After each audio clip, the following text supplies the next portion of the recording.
ராவோட main event என்ன நடந்துச்சு கேட்டிங்கன்னா டாக் டீம் மேட்சஸ் நடந்துச்சு. எல்ஏ night and Jimmy Uso versus present right and பேரன் பேக்கர் இவங்களுக்குள்ள மேட்ச் நடக்கும். இந்த மேட்சை பொறுத்த வரைக்கும் ஜிம்மி யூசோவை வச்சு பிரசன்ட் ரைட் முடிச்சு விட்டுருவாரு.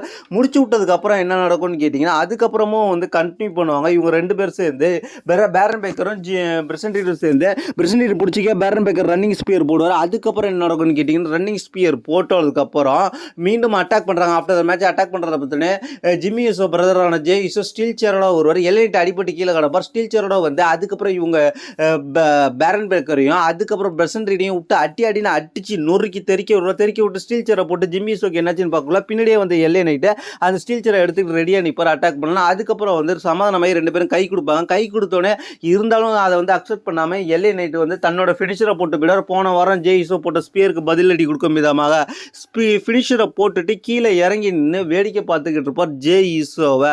இதுதான் இந்த ராவோட மெயின் ஈவெண்ட்டில் இருந்துச்சு. இதை பற்றி உங்களோட கருத்து கீழே உள்ள கமெண்ட்ஸ் பண்ணுங்க. தேங்க்ஸ் ஃபார் வாட்சிங்.